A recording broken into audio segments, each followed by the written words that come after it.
जय श्रीमन नारायण। इंदिरा एकादशी 2024 में कब है? आज की इस वीडियो में हम बात करने वाले हैं इंदिरा एकादशी के बारे में। श्राद्ध के दिनों में पड़ने वाली इन एकादशी तिथि पर दान और पूजा करने से 7 पीढ़ियों के पितर तृप्त हो जाते हैं और श्राद्ध के दिनों में पड़ने वाली एकमात्र एकादशी है इंदिरा एकादशी, जो कि आश्विन महीने के कृष्ण पक्ष की एकादशी होती है। पितृ पक्ष में आने वाली इस एकादशी को विशेष महत्व है। ग्रंथों के अनुसार इस एकादशी पर विधि पूर्वक व्रत करके इसके पुण्य को यदि पूर्वजों के नाम पर दान कर दिया जाए तो उन्हें मोक्ष मिल जाता है और व्रत करने वाले को वैकुंठ की प्राप्ति होती है। पद्म पुराण के अनुसार इस एकादशी का व्रत करने वाले व्यक्ति के 7 पीढ़ियों तक के पितर तक तर जाते हैं। और इंदिरा एकादशी के दिन भगवान विष्णु विधिवत पूजा करने से व्रत करने वाले भक्त को वैकुंठ धाम की प्राप्ति होती है। पुराणों में वर्णन है कि जितना पुण्य कन्या दान या हजारों वर्षों की तपस्या से मिलता है, उससे अधिक पुण्य एकमात्र इंदिरा एकादशी का व्रत करने से मिल जाता है।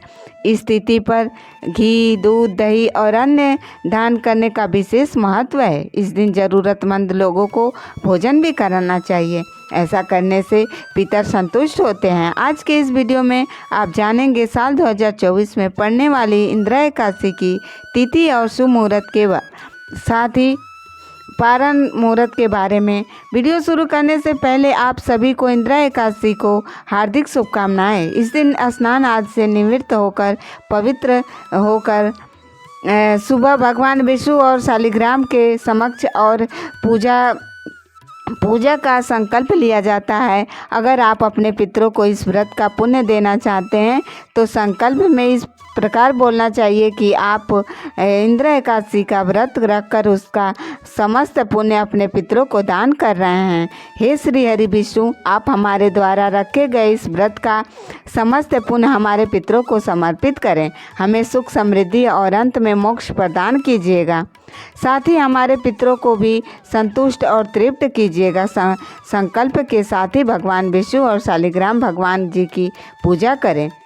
पूजा में अबीर, गुलाल, यज्ञ, पवित्र मौसमी पुष्प और मौसमी फल अर्पित करें।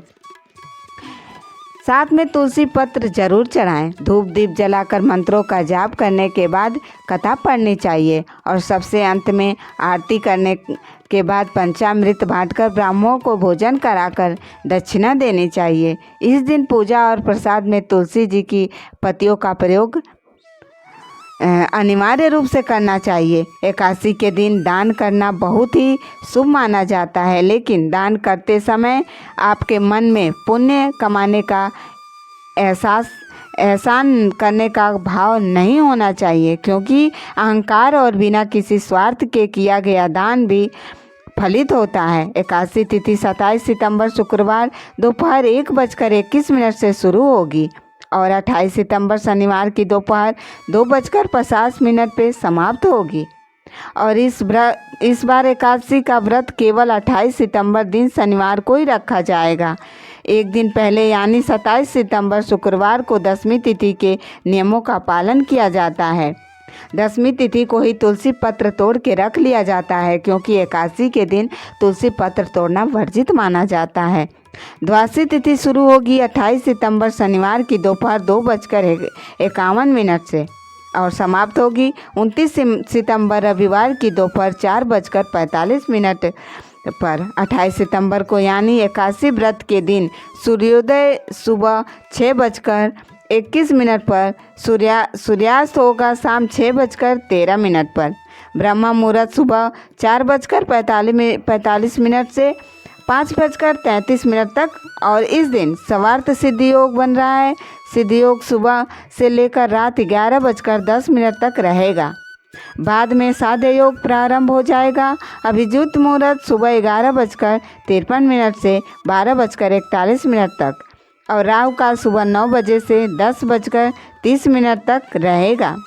एकादशी पारण के दिन यानी 29 सितंबर रविवार को सूर्योदय सुबह 6:02 पर होगा। सूर्यास्त शाम 6:12 पर होगा। ब्रह्मा मुहूर्त सुबह 4:45 से 5:33 तक रहेगा। इस दिन सारा दिन ही सदयोग रहने वाला है। अभिजीत मुहूर्त सुबह 11:53 से दोपहर 12:41 तक रहेगा और राहु काल दोपहर 4:30 से 6 बजे तक रहेगा। हरिवासर का समय 28 सितंबर शनिवार को यानी एकादशी व्रत की रात को 8 बजे तक समाप्त हो जाएगा। हरिवासर के समय व्रत नहीं खोला जाता है और एकादशी व्रत खोलने का यानी व्रत पारण का शुभ मुहूर्त 29 सितंबर रविवार को सुबह 6:02 से 9:05 तक रहेगा।